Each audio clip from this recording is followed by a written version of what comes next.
ভগবান নিজেই বলেছেন যত্র গায়ন্তি তত্র তিষ্ঠামি নারদ, যেখানে আমার নাম সেখানেই আমি, অন্যখানে আমাকে পাও আর না পাও, বৈকুণ্ঠে যোগীদের হৃদয়ে যেখানে নাম এখানে আমাকে পাবে। হনুমান বলছে বাহ, এই মধুর স্বরে সকালবেলা কে আমার প্রভুর নাম নিচ্ছে দেখে যায়। আর এই খুঁজতে খুঁজতে বায়ু বেগে হনুমান এসে দেখে বেটা ল্যাট্রিনের বসে বসে জয় শ্রীরাম জয় শ্রীরাম বলছে, আগে বেরো। আর জায়গা পেলি না প্রভুর নাম নেওয়ার। হনুমান একটু রাগান্বিত, এর পিঠে একটা লাথি। হনুমানের লাথি রাবণেরও সাধ্য নাই সহ্য করা, উনি ভগবান শঙ্করেরই অবতার, রুদ্র অবতার। তো যখন মেরেছেন তারপরে উনি ওকে একটু ওইভাবে মেরে যখন রামচন্দ্রের চরণে গিয়ে চরণে হাত দিয়ে চরণ সেবায় রত হচ্ছেন, প্রভু বললেন গায়ে বড় ব্যথা হনুমান, হাজার চরণে হাত দিয়ে না। বলে ব্যথা কেন প্রভু? বলে পিঠটা আগলা করে দেখো। যেই পিঠটা আগলা করেছে দেখে হনুমানেরই পায়ের চিহ্ন প্রভু রঘুপতি রামচন্দ্রের পিঠে। বললেন প্রভু তা আমার চরণ চিহ্ন আপনার পিঠে কি করে এই আঘাত আসলো? বলে মনে পড়ছে তোমার, একটু আগে যাকে তুমি মানলে আমার নাম ল্যাট্রিনে নেওয়ার জন্য, যে আমার নাম নেয় আমি তাকে আত্মসাৎ করি, ওই আঘাতটা আমি আমার পিঠেই নিয়েছি।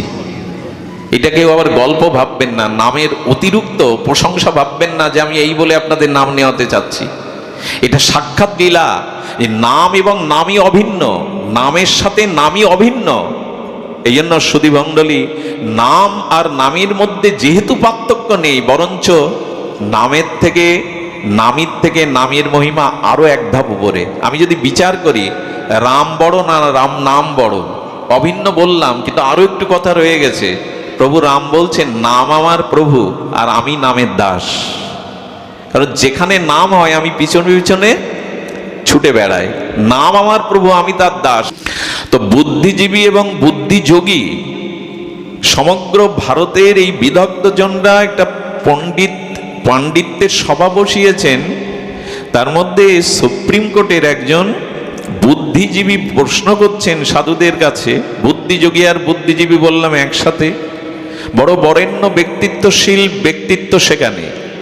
একদিকে বুদ্ধিজীবীগণ, একদিকে বুদ্ধিযোগীগণ, ভারতের আধ্যাত্ম জগতের সব ধ্রুব নক্ষত্র তারার মতো। তো সুপ্রিম কোর্টের যিনি বিচারক ছিলেন, এই বিদগ্ধজন বলছেন আগে চিত্ত শুদ্ধি হবে তবে ভগবানের নাম প্রকাশ হবে, সার্থক হবে, না আগে ভগবানের নাম পরে চিত্ত শুদ্ধি? এটি নিয়ে আমাদের অনেকের মধ্যে যে মন শুদ্ধ না হলে ভগবানের নাম করে কি করবে? চিত্ত শুদ্ধ হলো না, চাঁদ উঠেছে কিন্তু আকাশে মেঘ থাকলে চন্দ্রের চন্দ্রিমা প্রকাশ হতে অন্তরায় হয়ে যাবে। আমার সামনে একটা কালো পর্দা দিলে না আমি আপনাদের, না আপনারা আমাকে দেখতে পাবেন। তো আগেই পর্দাটা সরাবো, আগে মনের কলুষ কালিমা কামনা বাসনা কিছুটা মসৃণ করব, নির্মল করব, তারপরে ভগবানের নাম সিদ্ধ হবে, না ভগবানের নাম আগে পরে চিত্ত শুদ্ধি? তো যখন বুদ্ধিজীবীরা বলছেন আগে মনশুদ্ধির দরকার, বিশ্ববরেণ্য দার্শনিক আচার্য যিনি পুরীর মহাপীঠের অধীশ্বর, তিনি উঠে বললেন দেখুন, মন শুদ্ধ হবে তবে ভগবানের নাম গ্রহণ করব, এটি এ জন্মে সম্ভব নয়। কারণ সম্পূর্ণরূপে মন নিয়ন্ত্রণ আপনি করবেন কি দিয়ে সেটা আগে বলুন। মনকে নিয়ন্ত্রণ করার অনেক উপায় আছে, কিন্তু আপনি বলুন পুরোপুরি মন নির্মল বিশুদ্ধ হবে তবে ভগবানের নাম নেবেন, এ জন্মে আপনার নাম নেওয়া হবে না। ডক্টর মহানম্রত ব্রহ্মচারী বলছেন সমুদ্রের তীরে কেউ স্নানের জন্য দাঁড়ালেন, উত্তাল তরঙ্গায়িত সমুদ্রের ঢেউ বারবার আসতে পড়ছে কূলে। কোনো স্নানরত ব্যক্তি যদি মনে করে যে আগে ঢেউ স্থিমিত হোক, ঢেউ থামুক তবে আমি স্নান করব, এ জন্মে তার আর স্নান করা সম্ভব নয়। স্নান করতে গেলে তাকে এই তরঙ্গের মধ্যে, ঢেউয়ের মধ্যেই ডুব দিতে হবে, আলাদা করে তার জন্য সমুদ্র তরঙ্গ থামবে না। তো মন চঞ্চল, ওটাকে স্থিতি হবে, শান্ত হবে তবে ভগবানের নাম নেবে, এটা এই জন্মে সম্ভব নয়। কারণ মন এমন একটি চঞ্চল বস্তু যাকে নিয়ন্ত্রণ করা সকলের পক্ষে কেন, প্রায় কারো পক্ষে সম্ভব নয়। ভগবান শ্রীকৃষ্ণের সামনে দাঁড়িয়ে তৃতীয় পাণ্ডব অর্জুন বলছেন, বিশ্বজয়ী অর্জুন, কুরুক্ষেত্রের মহানায়ক অর্জুন বলছেন চঞ্চলা হি মন কৃষ্ণ প্রমাত্তি বলবৎ দৃঢ়ম। মনকে নিয়ন্ত্রণ করা বায়ু নিয়ন্ত্রণের মতো কঠিন, সেটি সম্ভব নয়। মন 1 সেকেন্ডে পৃথিবীকে 12 বার প্রদক্ষিণ করতে পারে। মনোবিজ্ঞানীরা বলছে মনের গতি 1 সেকেন্ডে মন পৃথিবী 12 বার প্রদক্ষিণ করতে পারে। সেই মনকে আপনি কি করে নিয়ন্ত্রণ করবেন? মন নিয়ন্ত্রণ সম্ভব কিসে? আচার্যগণ উত্তর দিচ্ছেন, জল যদি অশুদ্ধ থাকে তাতে ফিটকিরি দানা দিয়ে দিন।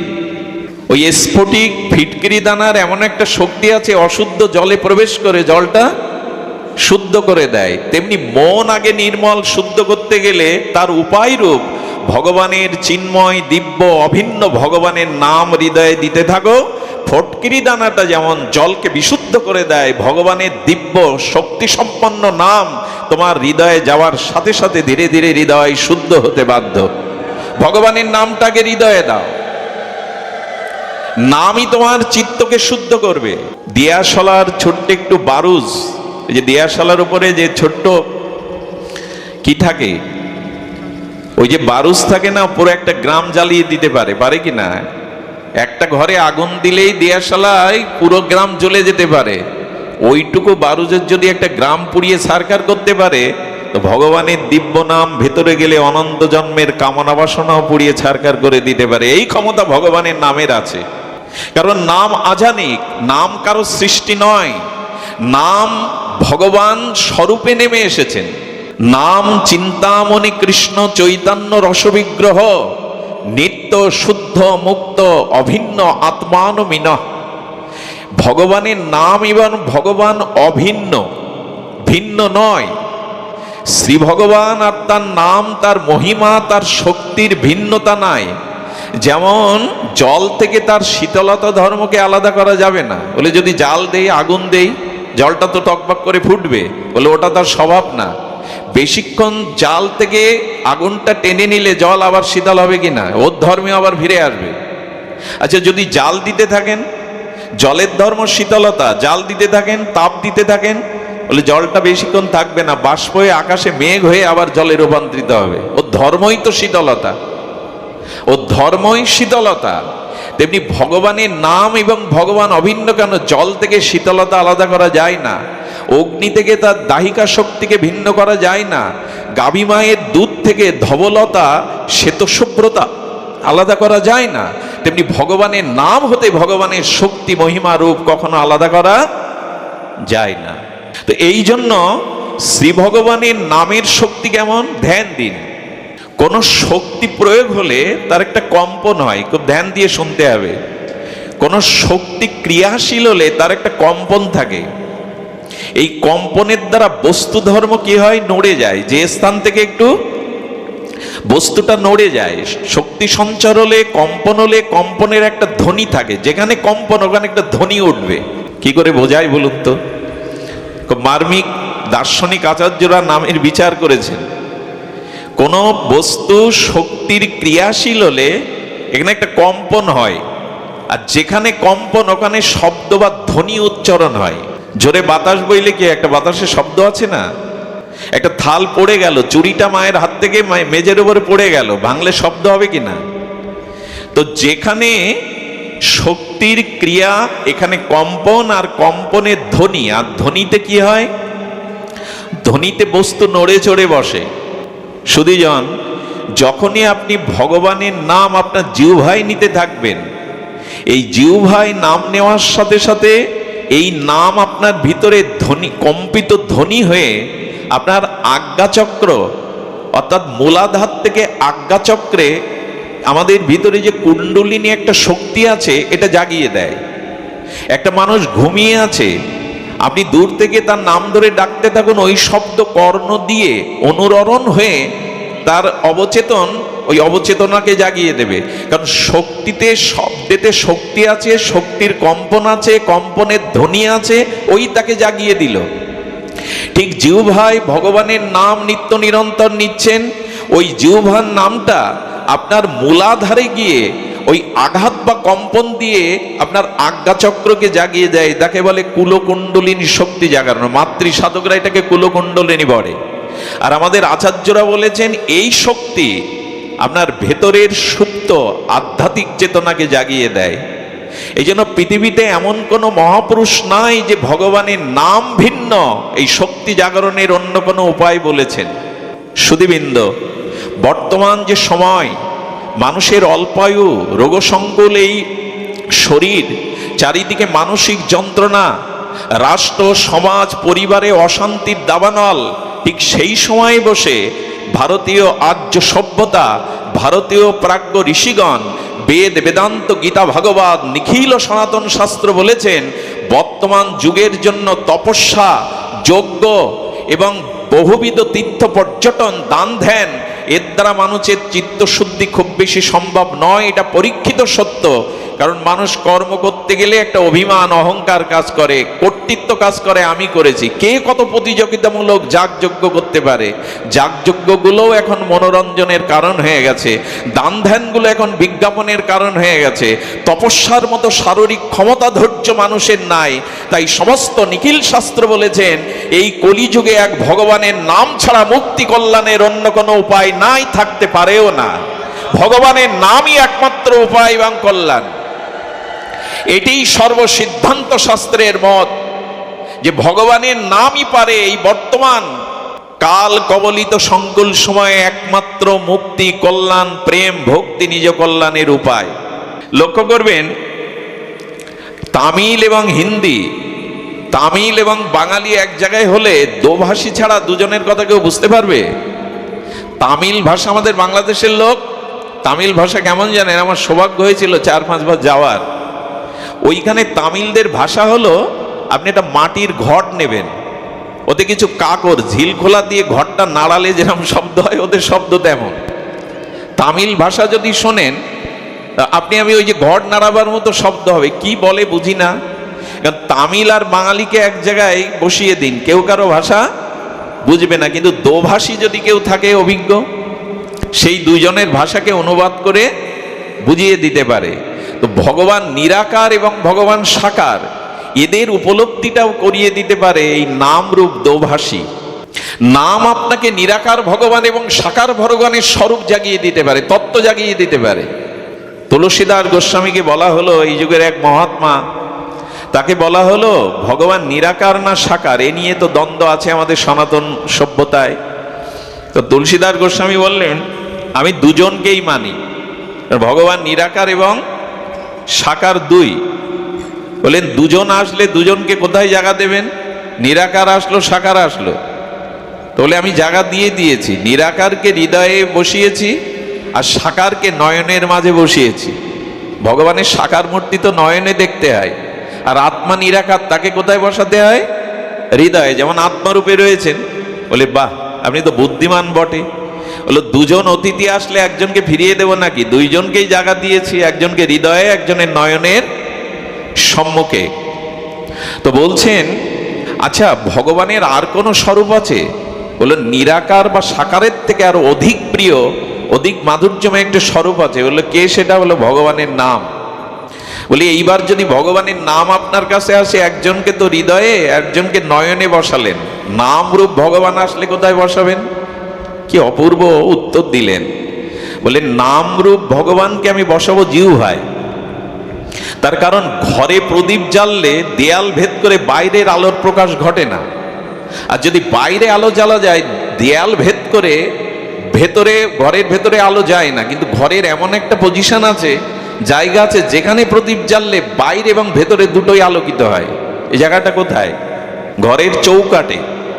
বলে ঘরের চৌকাটে যদি প্রদীপটা জ্বালা যায়, কিছুটা আলো ভেতরে, কিছুটা আলো বাইরে। তেমন হৃদয় আর নয়নের মাঝখানে যে জিহ্বা আছে, এই জিহ্বাইকে আমি নামরূপী ভগবানকে বসিয়েছি, যাতে হৃদয়ে এবং আমার চোখে ভগবানকে আমি দর্শন করে ধন্য হতে পারি। উনি আলো রূপে কাজ করছেন। একটা জিনিস জানলে ভালো লাগবে, ভগবান পাওয়ার থেকে তার নাম পাওয়া আরো মহান। যিনি ভগবানকে পেয়েছেন, ভগবানের নাম পাননি, তার ভগবান পাওয়া না পাওয়াই সমান।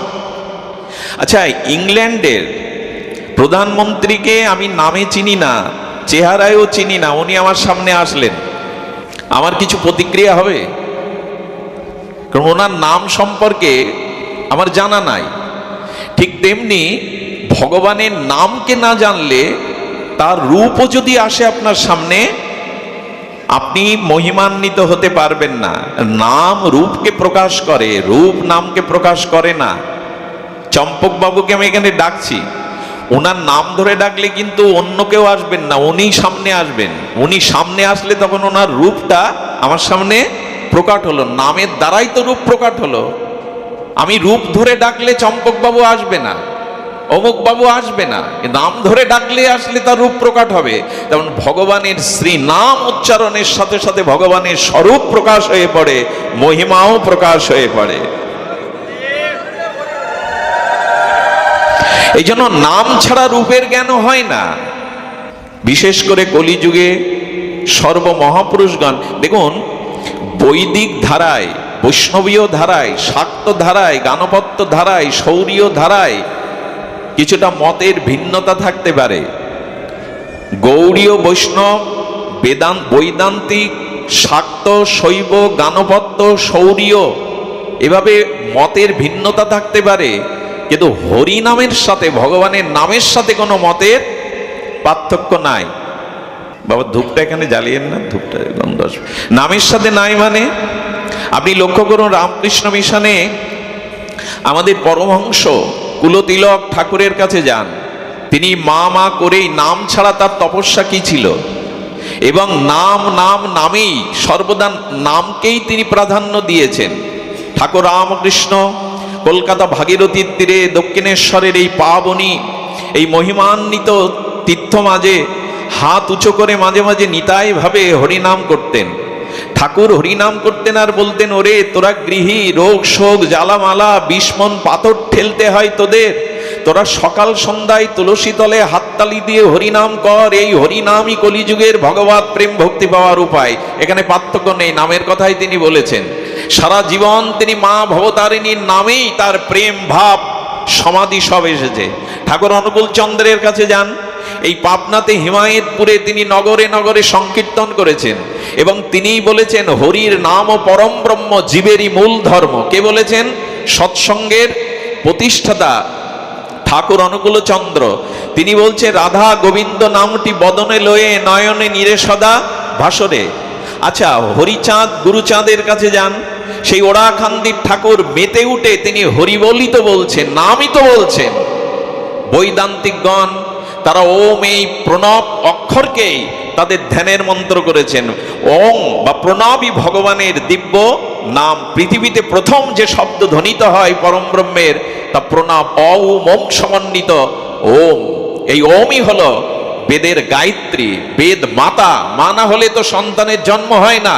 সমস্ত নিখিল মন্ত্রের সার এই গায়ত্রী, বেদ মাতার ওঙ্কার, সবই নাম।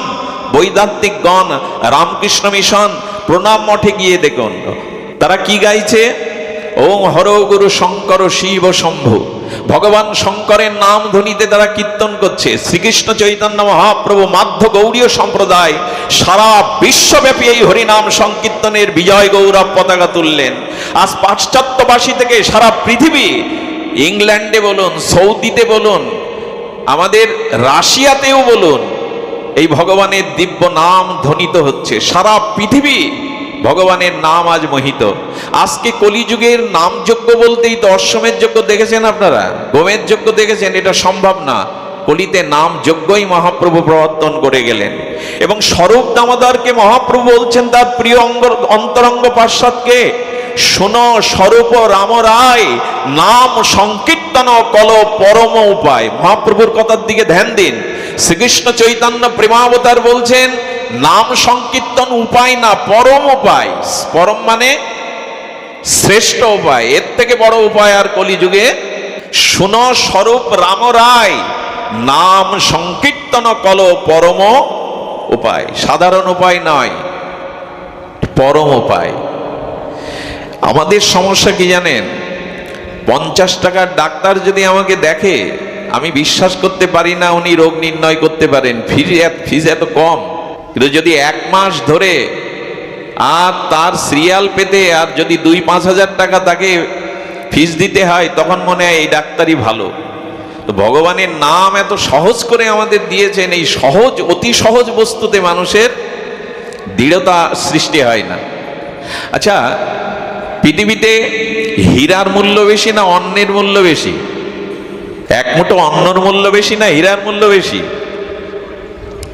বলতে গিয়ে আমাদের একটু চিন্তায় পড়ে যেতে হয়। হীরার মূল্যই তো বেশি, কিন্তু জেনে রাখবেন না, হীরা খেয়ে জীবন ধারণ করা যায় না। পৃথিবীতে একটা সময় আসছে, আচার্যরা বলেছেন, এক মুঠো সোনা দিয়ে এক মুঠো অন্ন পাবেন না একদিন। তো আপনার গৃহে যদি অন্নই না থাকে, এক মুঠো অন্নই না থাকে, তো আপনি হীরা চিবিয়ে কি বেঁচে থাকবেন? ওতে রক্ত মাংস তৈরি হবে। অন্নের মূল্য বেশি, কিন্তু আমরা অন্নের মূল্য দেই না, হীরার মূল্য দেই। অর্থাৎ হীরা সহজে মেলে না, সহজে পাওয়া যায় না। এই জন্য যা সহজে মেলে না সেই বস্তুকে আমরা দুর্লভ, সুদুর্লভ মনে করি। অন্ন সহজে পাই বিদায় অন্নের মূল্য আমাদের কাছে, কিন্তু অন্নই ব্রহ্ম। অন্ন না থাকলে আমরা বেঁচে থাকতে পারি না। হীরার ওপরে শুয়ে থেকে 10 দিন, 15 দিন, 20 দিন আপনি বাঁচবেন না। তো এই জন্য অন্ন এত সহজলভ্য করে দিয়েছেন ভগবান যে অন্নের মূল্য না, আমরা হীরার মূল্যই। তেমনি নাম এত সহজে পেয়ে গেছি, এই জন্য নামের মূল্য আমাদের কাছে খুব বেশি নাই। সুধীজন, এই জন্য আগুন সগুন বীজ নাম সুখাই অভয় প্রবোধক চতুর দুভাষী।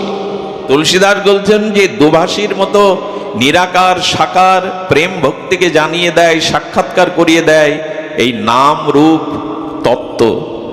এই জন্য আজ আমাদের সামনে এই নামকেই আমরা, দেখুন নামের দ্বারা কি হয়। আমরা আগেই বলেছি, চিত্তশুদ্ধির উপায় চেত দর্পণ মার্জনাম ভব মহাদবাগ্নি নির্বাপনাম শ্রেয় কৌরব চন্দ্রিকা বিতারণাম বিদ্যাবধূ জীবনাম। মহাপ্রভু বলছেন চেত দর্পণ মার্জনম। মহাপ্রভুর শিক্ষাষ্টকের এই চিন্ময় বাণীর আমাদের একটু অনুধাবন করা চাই। আমাদের মনে অনেক ময়লা জমে আছে, ময়লা তো জমছে। সংসারের বিষয় আশায়, কামনা বাসনা, দুষ্ট বুদ্ধি, প্রবৃত্তি বুদ্ধি, ভোগবৃত্তি আমাদের চিত্তকে বড় মলিন করে তুলেছে। মহাপ্রভু বললেন চিত্ত এই মলিনকে একমাত্র হরিনামে মার্জন করা যাবে। আগেই বলেছি, কলিযুগে পূজা পার্বণ যাগযজ্ঞ অনেকটা রাজসিক হয়ে গেছে।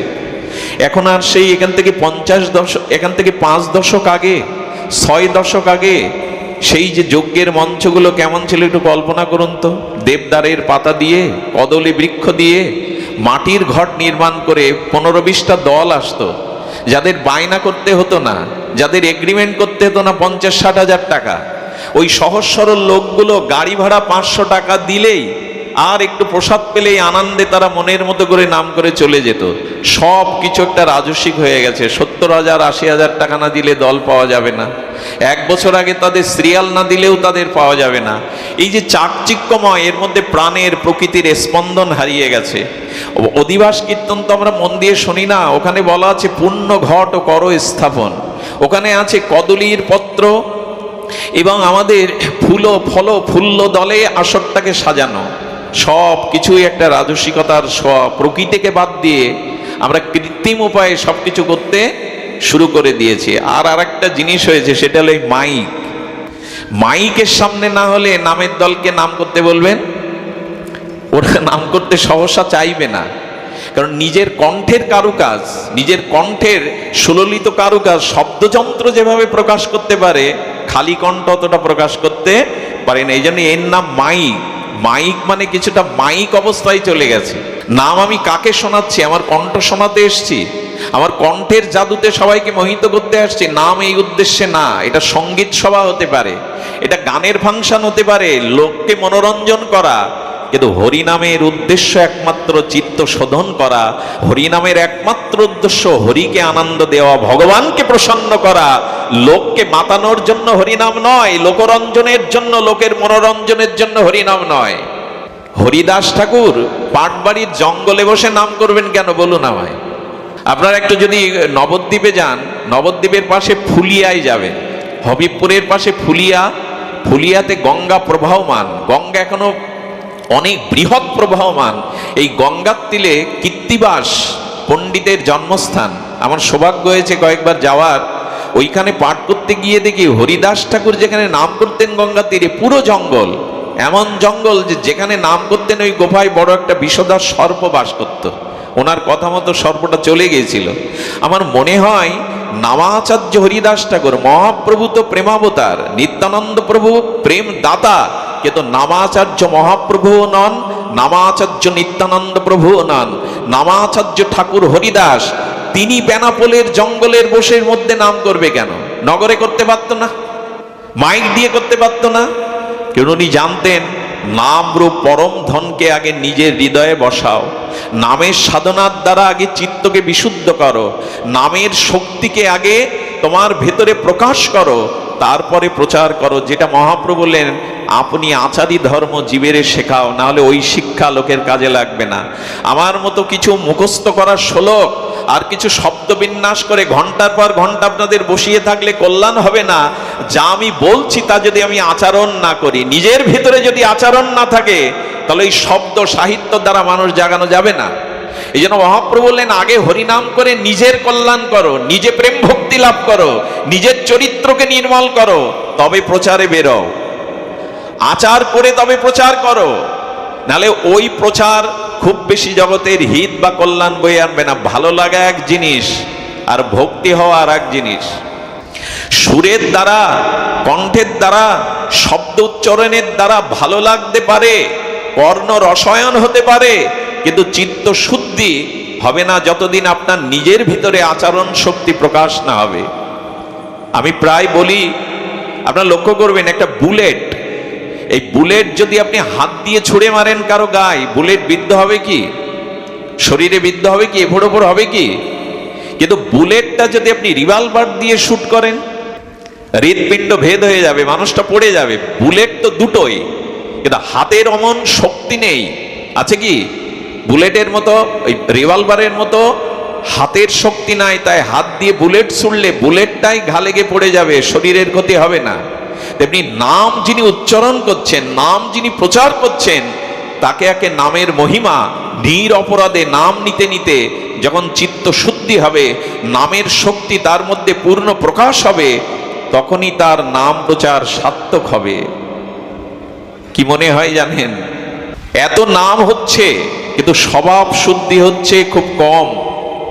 এর কারণ আমরা যারা প্রচার করছি, এমনকি শাস্ত্রে এও বলা আছে, দেখুন নামে ক্রিয়া হবে, দেরি হলে হবে, শ্রদ্ধায় হেলায় যেভাবে নাম নেন, নামের ক্রিয়া হবে। যেমন শাস্ত্রে বলছেন, অগ্নির একটি স্বতন্ত্র ক্ষমতা আছে। অগ্নিকে আপনি জেনে হাত দেন আর না জেনে হাত দেন, অগ্নি কিন্তু তার ক্রিয়া করতে ছাড়বে না।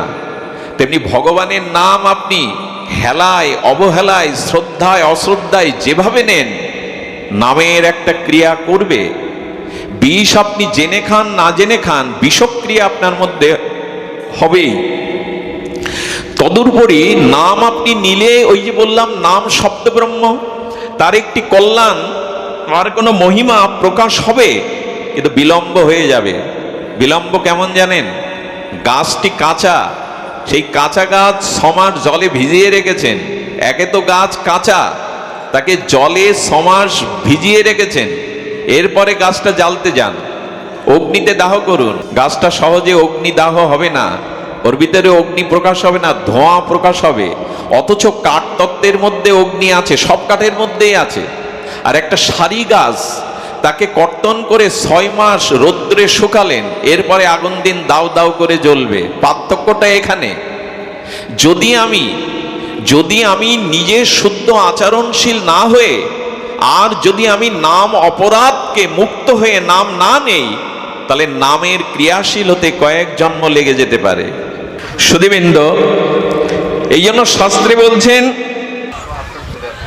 শাস্ত্র বলছেন যে দেখুন, পরম শান্তি সকলেই চাইছে আজ, শান্তি সকলেই চাইছে আজ, কিন্তু এই শান্তি একমাত্র পাওয়া যায় অতি অনায়াসে ভগবানের এই দিব্য নামের মধ্যে। মানুষে গোস্বামী তুলসীদাস বললেন, না এখানে কি প্রকাশ করবে? নামে আপনার আর্ত অর্থাৎই জিজ্ঞাসু এবং ভক্তের এই 4 প্রকার পুরুষার্থ পূর্ণ করবে। দেখুন, নাম মানে তো আগে বললাম শব্দ, এটা দিব্য শব্দাবলী। শব্দের কথাই যদি আমরা আরো একটু পেছনে ফিরে তাকাই, আমি যদি আপনার নাম ধরে এখানে গালি দেই, অপমান সূচক কিছু গালি দেই, এই শব্দ তো গালি, তো কিছু শব্দ, এই গালি শব্দ ছাড়া আর কিছু নয়। আপনার ক্রোধ জাগিয়ে দেবে, আপনার ভিতরে ক্রোধ জাগিয়ে দেবে, আপনার ভিতরে ক্রোধ জাগাবে, আপনি অসহিষ্ণু হয়ে পড়বেন। প্রশ্ন হলো, কিছু শব্দতে যদি আপনার অসহিষ্ণুতা আসে, আপনার প্রেসার উঠে যায়, তবে এই শব্দ যদি আপনাকে অপমানসূচক গালিরূপ শব্দে যদি ক্রিয়া করতে পারে, তো ভগবানের দিব্য নাম আপনি ভেতরে উচ্চারণ করছেন, স্মরণ করছেন, জপ করছেন, তার ক্রিয়া নেই। তার ক্রিয়া তো হবে। আস্তে আসলে জায়গা তো পাচ্ছে না মানুষ, একটু শান্ত হয়ে থাকুন। সুধীবৃন্দ, তার ক্রিয়া তো হবে। আচ্ছা লক্ষ্য করুন তো, আপনি তেঁতুল তেঁতুল তেঁতুল এই উচ্চারণ করুন, বা কেউ যদি কদবেল কদবেল কদবেল এই উচ্চারণ করে, আমার মনে হয় তেঁতুল শব্দ এক থেকে কয়েকবার উচ্চারণ করলে জিহ্বায় লালা আসতে বাধ্য, অথচ তেঁতুল এখানে নাই, আমি তা আস্বাদনও করছি না। শুধু শব্দের দোতানা এমন যে তেঁতুল উচ্চারণ করলে জিহ্বায় লালা আসবেই, অনেকেরই আসবেই। যদি জাগতিক কোনো শব্দ উচ্চারণ করলে লালা ঝরে, কদবেল তেঁতুল উচ্চারণ করলে জিহ্বায় যদি লালা ঝরে, দিব্য ভগবানের নাম উচ্চারণ করলে তার মধ্যে প্রেম ভক্তির জাগরণ কেন হবে না? হওয়া স্বাভাবিক। কিন্তু নাম নিচ্ছি কজন আমরা? এই নামে ব্রতী হলাম কজন আমরা? নামের তো এত মহিমা বলা হচ্ছে, কিন্তু নিলাম কই? শাস্ত্র বলেছেন যে এই জগতে মনঃশুদ্ধি, চিত্তশুদ্ধি, শান্তি প্রাপ্তির উপায় নাম নিয়ে দেখুন। নাম নিতে নিতে মানসিক প্রশস্তি আসবে। নাম নিলে মানুষের চিত্তশুদ্ধি, ইন্দ্রিয়বৃত্তি শীতল হবে। কারণ কৃষ্ণ নাম সর্ব আনন্দ স্বরূপ। মহাপ্রভুর নিজের মুখের কথা, কৃষ্ণ নাম সর্ব আনন্দ স্বরূপ। এই জগতে মানুষ সুখ চাইছে, কিন্তু সুখী হয়েও দুঃখকে দাঁড়াতে পারছে না। কারণ জগতে সুখ দুঃখ এই দ্বৈত বৃত্তি দিয়েই জগৎ গড়া। আপনি শীত নিলে, বসন্ত নিলে শীত নিতে হবে, আপনি পূর্ণিমা নিলে অমাবস্যা নিতে হবে, আপনি জোয়ার নিলে ভাটা নিতে হবে, আপনি যৌবন নিলে বার্ধক্য নিতে হবে। এখানে মান পেলে আপনি অপমানটাও নিতে হবে। এই দ্বৈত বৃত্তি দিয়ে জগৎ তৈরি। তেমনি ভগবানের নাম নেওয়ার সাথে সাথে সুখ নয়, কারণ সুখ নিলে বিপরীতে দুঃখ প্রস্তুত থাকতে হয় দুঃখ পাওয়ার জন্য। কিন্তু ভগবানের নাম আপনি দেখবেন সুখ দুঃখ বিপরীত শব্দ, কিন্তু আনন্দের প্রতিশব্দ কি? আনন্দের কোনো প্রতিশব্দ নাই। সুখ বা দুঃখ প্রতিশব্দ হতে পারে, দিন বা রাত প্রতিশব্দ হতে পারে, শীত বসন্ত প্রতিশব্দ হতে পারে। আনন্দের প্রতিশব্দ কি? নিরানন্দ বলি আমরা, কিন্তু আনন্দ আনন্দই। আনন্দের কোনো প্রতিশব্দ ঋষিরা বলছেন না। আনন্দ এমন একটি বস্তু যা পেলে আর হারাতে, সুখ পেলে হারানোর সম্ভাবনা থাকে, কিন্তু আনন্দ লাভ করলে, আত্মানন্দ, ভগবৎ প্রেমানন্দ, সেটার হারানোর সম্ভাবনা থাকে না। যেমন মাটির নিচে কাপড় রাখুন, শরীর রাখুন, বস্তু রাখুন, ফল মূল অর্থ রাখুন, নষ্ট হয়ে যাবে, কিন্তু সোনা রাখলে 200 বছর পরেও কি সোনা নষ্ট হবে মাটির নিচে? সোনা এই ধাতু নষ্ট হবে না। তদ্রূপ আচার্যগণ বলছেন, হরি নাম আনন্দ স্বরূপ, সর্ব আনন্দের খনি হলেন এই নাম। এটা শুধু আমার মুখের কথা নয়, এই নামের দ্বারা যেটা ঘটেছে আপনাদের 2-3টে দৃষ্টান্ত দেই। দক্ষিণেশ্বরের ঠাকুর রামকৃষ্ণদেব তখন ওই অঞ্চলের উনি ঈশ্বর।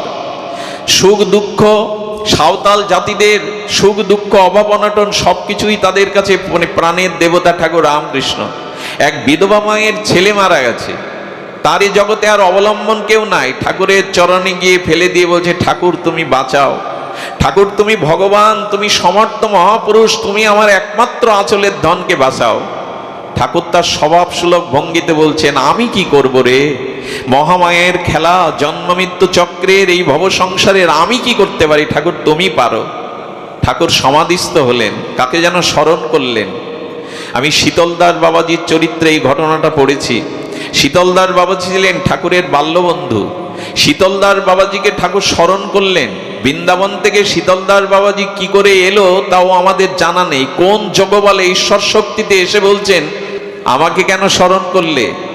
বলে, তুমি নাম নিয়েই 24 ঘন্টা পড়ে দেখো, এই বিধবার ছেলেকে বাঁচাও, কোলে এসে পায়ে এসে ফেলেছে, বাঁচাও। বলে, এটা তো আপনি পারেন। আমি পারি, কিন্তু এই কাজটা তুমি করো। তুমি সর্বদা ব্রজে নাম নিয়েই পড়ে আছো, তোমার কাজ এটা। শীতলদার বাবাজি মহারাজ ঠাকুর রামকৃষ্ণকে মাঝখানে রেখে উনি নাম করতে লাগলেন। কি বলবো আপনাদের, এটা তো বেশি দিন আগের ঘটনা নয়, ইতিহাসের পাতায় 200-400 বছর 300 বছর বেশি দিন নয়। ওই দিব্য নাম চিন্তামণি সঞ্জীবনী নাম সুধা কানে দিতে দিতে দিতে দিতে বিধবার মৃতপুত্র কেঁদে উঠল, তারও জীবন সঞ্চারিত হলো নামে। এ আপনাদের গল্প শোনানোর কথা নয়, এটি কোনো গল্প নয়, এটি শাশ্বত সত্য।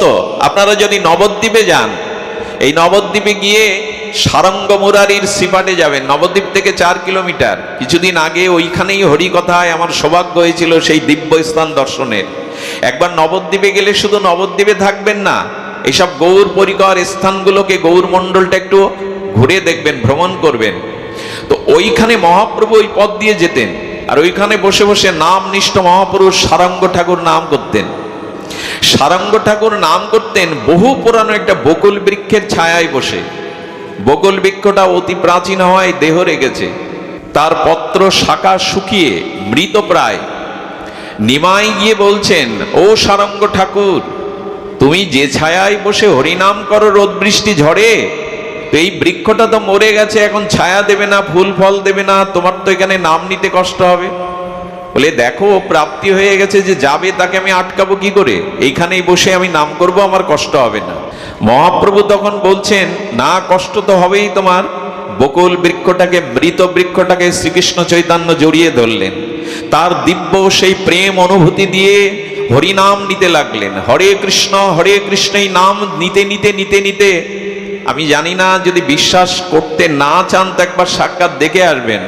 সেই পারে 450 বছর বা 550 বছরের আগের বকুল বৃক্ষটা নব যৌবনবতী হয়ে ফল ফুলে শাখায় বিস্তার শীতল ছায়া দিচ্ছে, গাছটাই জীবিত হয়ে গেল, গাছটাই ফল ফুলে ভরে গেল।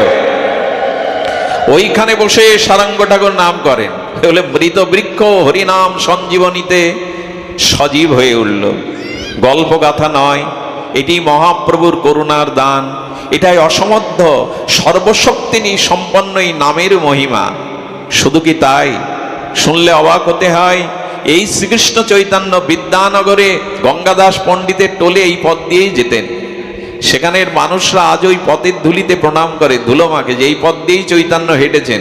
সেই বিদ্যানগরে গঙ্গাদাস পণ্ডিতের টোল, ওইখানে প্রভু শিক্ষা গ্রহণ করতে যেতেন।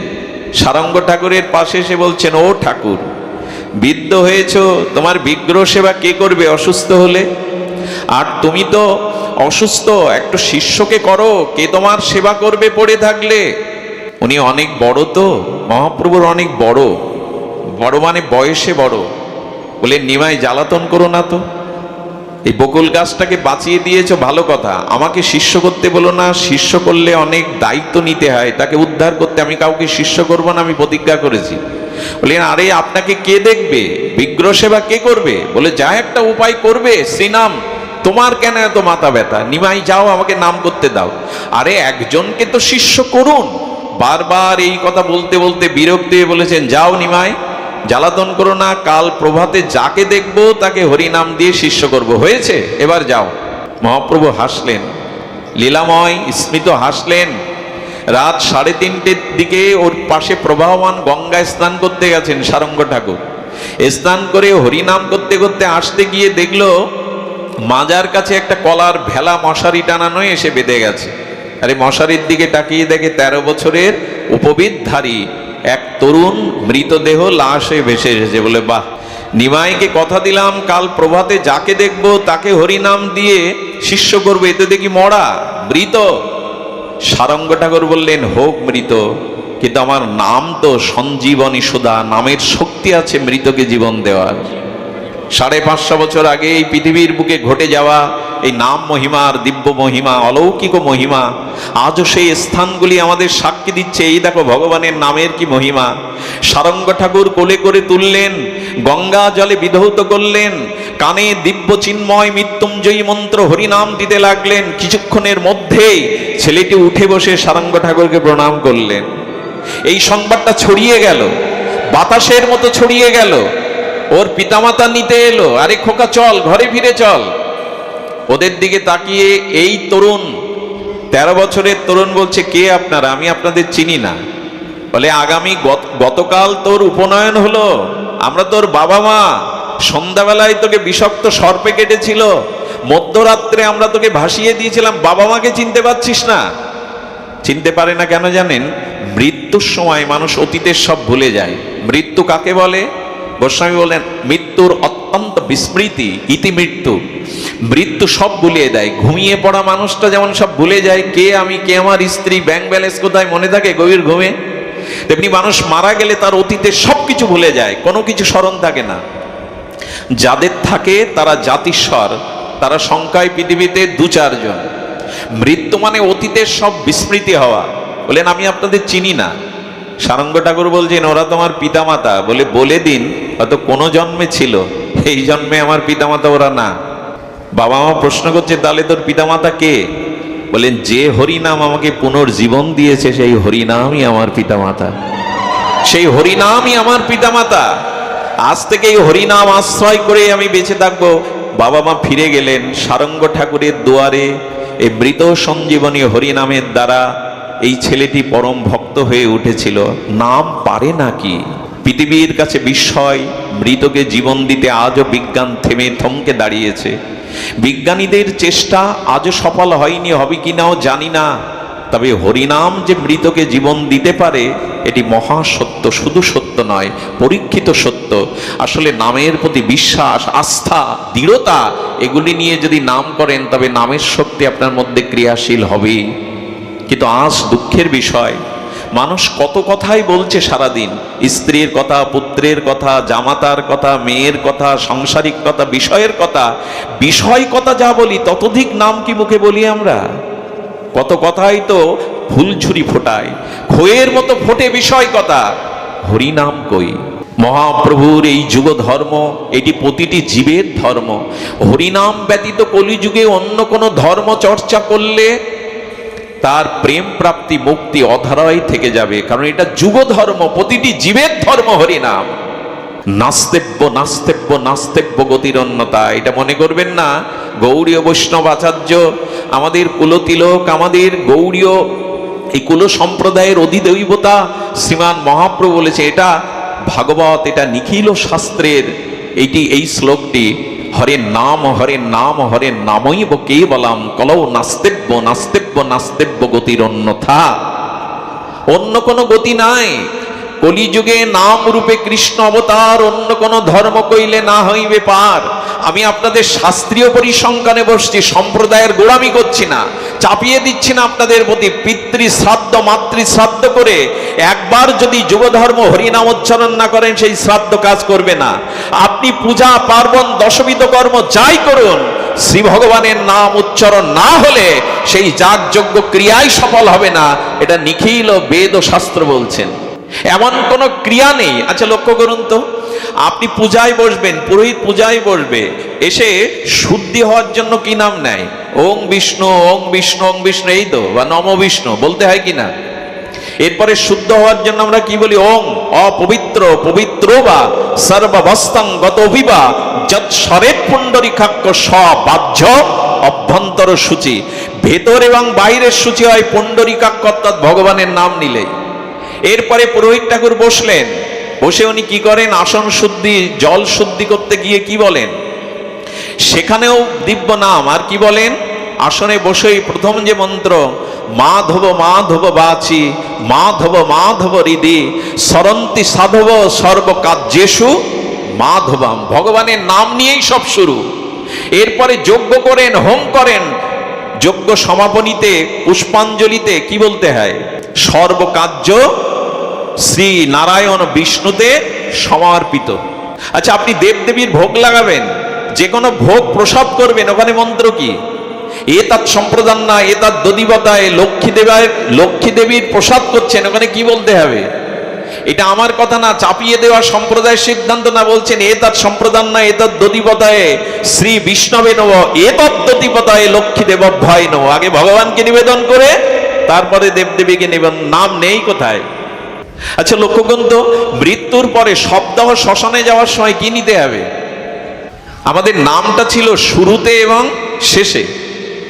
এখন তো আসলেই সব সন্তানরা জন্মাচ্ছে হসপিটালে, নার্সিং হোমে, ওইখানে আর শঙ্করধ্বনি উলোধ্বনি বা হরিনাম দেওয়ার সম্ভাবনা নেই। কিন্তু প্রথমে একটি সন্তান ভূমিষ্ঠ হলেই ঋষিরা বলতেন তার প্রথম শব্দটা যদি কানে হরিনাম যায় তাহলে জানবে ওই নাম একদিন তার ক্রিয়া করবে, কোনো না কোনো মঙ্গল ঘটাবে। কিন্তু আজ তো আর সে অবস্থা নাই। যদি নার্সিংহোমে কেউ জন্মায়, কাছে কেউ থাকেন, তবে নামটা দিয়েন তার কানে, আর মৃত্যুর সময় ওই নাম, এই নাম জীবনের শুভ আরম্ভ এবং অন্ত নির্জানেও এই নাম। সুধীবৃন্দ, এই নাম কোনো আমাদের মধ্যে দেখুন, পূজা করতে গেলে উপবিধারী ব্রাহ্মণ লাগবে, কিন্তু কাল এখানে যারা হরিনাম করে তাদের জাতির বিচার করে তো তুমি কোন জাতির।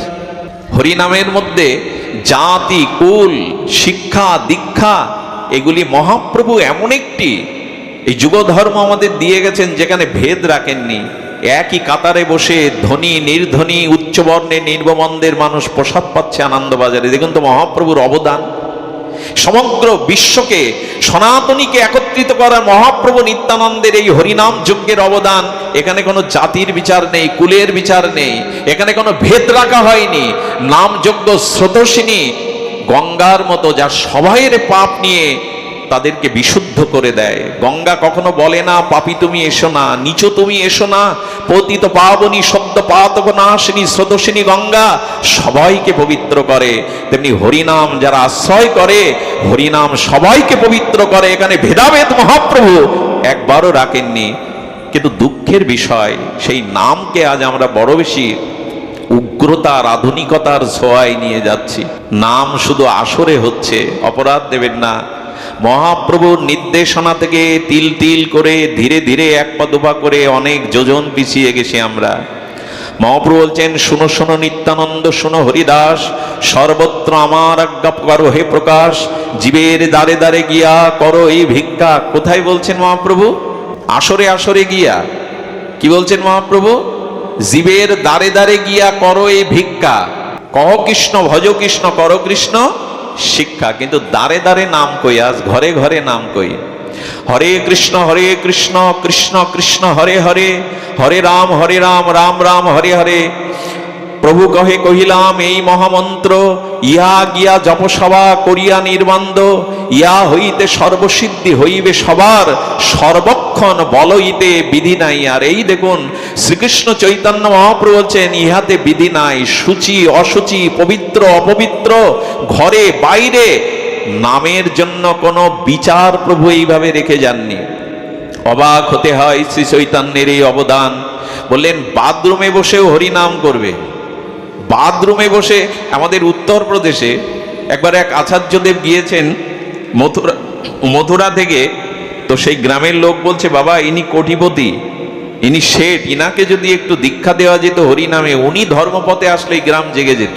তো এদের সবার কথা শুনে শেঠের কাছে গিয়ে বলছেন, এরা বলছে আপনি অনেক ধনবীর দানবীর, তো আপনি যদি একটু ভগবানের নাম নিতেন। বলে সময় নেই বাবাজি, বলছেন আমার সময় নেই। বলে কেমন সময় নেই? বলে 4-5টা ফ্যাক্টরি, এতগুলো লোক খাটাতে হয়, খাওয়ারই সময় হয় না। সাধু তখন দেখছেন ইনি নাম নেবেন না, বলছেন আচ্ছা আপনি ল্যাট্রিনে বাথরুমে কত সময় কাটান? বলে ওইখানে আমার আধা ঘন্টা সময় লাগে। বলে আমি আপনাকে বলছি ওইখানে একটু জয় সিয়ারাম জয় সিয়ারাম জয় সিয়ারাম বলে। বলে ওর মধ্যে বলা যায়, আপনি কি বিধান দিচ্ছেন? বলে ওইখানেই বলবেন। নাম যে কোনো স্থানে যে কোনো অবস্থায় নেওয়া যায়, আপনি নিবেন। বলে তাতেও তো হতে পারে, যদি ওইখানে হয় আমি রাজি আছি। উনি ওই বাথরুমে ল্যাট্রিনে বসে জয় সিয়ারাম মাঝে মাঝে গুনগুন করছে। হনুমানজি যেখানে রাম নাম হয় সেখানে ছুটে যান, আজও যান, এখানেও আসবেন যদি আপনাদের চিত্তশুদ্ধি হয়ে প্রেম ভক্তির প্রকাশ ঘটে। বলছে যেখানে যেখানে রাম নাম, যত্র যত্র রঘুনাথ কীর্তিত, তত্র তত্র হনুমান পুষ্পাঞ্জলি গীতাঞ্জলি রূপে দাঁড়িয়ে পড়েন। তিনি বাষ্প নয়ন সজল হয়ে তাদের আশীর্বাদ করেন। যেখানে ভগবানের নাম, এখানে হনুমানজি। ভগবান নিজেই বলেছেন যত্র গায়ন্তি তত্র তিষ্ঠামি, নারদ যেখানে আমার নাম সেখানেই আমি। অন্যখানে আমাকে পাওয়ার না পাও, বৈকুণ্ঠে যোগীদের হৃদয়ে যেখানে নাম এখানে আমাকে পাবে। হনুমান বলছে বাহ, এই মধুর স্বরে সকালবেলা কে আমার প্রভুর নাম নিচ্ছে দেখে যায়। আর এই খুঁজতে খুঁজতে বায়ু বেগে হনুমান এসে দেখে বেটা ল্যাট্রিনের বসে বসে জয় সিয়ারাম বলছে আগে বেরো। আর জায়গা পেলি না প্রভুর নাম নেওয়ার। হনুমান একটু রাগান্বিত, এর পিঠে একটা লাথি হনুমানের লাথি রাবণেরও সাধ্য নাই সহ্য করে, উনি ভগবান শঙ্করেরই অবতার, রুদ্র অবতার। তো যখন মেরেছেন, তারপরে উনি ওকে একটু এইভাবে মেরে যখন রামচন্দ্রের চরণে গিয়ে চরণে হাত দিয়ে চরণ সেবায় রত হচ্ছেন, প্রভু বললেন গায়ে বড় ব্যথা হনুমান, হাজার চরণে হাত দিয়ে না। বলে ব্যথা কেন প্রভু? বলে পিঠটা আগলা করে দেখো।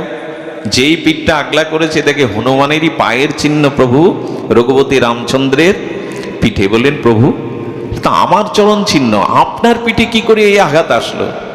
বলে মনে পড়ছে তোমার, একটু আগে যাকে তুমি মানলে আমার নাম ল্যাট্রিনে নেওয়ার জন্য, যে আমার নাম নেয় আমি তাকে আত্মসাৎ করি, ওই আঘাতটা আমি আমার পিঠেই নিয়েছি। এটাকেও আবার গল্প ভাববেন না, নামের অতিরিক্ত প্রশংসা ভাববেন না যে আমি এই বলে আপনাদের নাম নেওয়াতে চাচ্ছি। এটা সাক্ষাৎ লীলা। এই নাম এবং নামই অভিন্ন, নামের সাথে নামই অভিন্ন। এই জন্য সুধী মণ্ডলী, নাম আর নামের মধ্যে যেহেতু পার্থক্য নেই, বরঞ্চ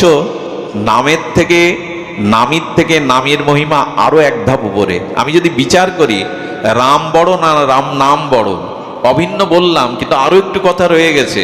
প্রভু রাম বলছেন নাম আমার প্রভু আর আমি নামের দাস। কারণ যেখানে নাম হয় আমি পিছনে পিছনে ছুটে বেড়াই, নাম আমার প্রভু আমি তার দাস।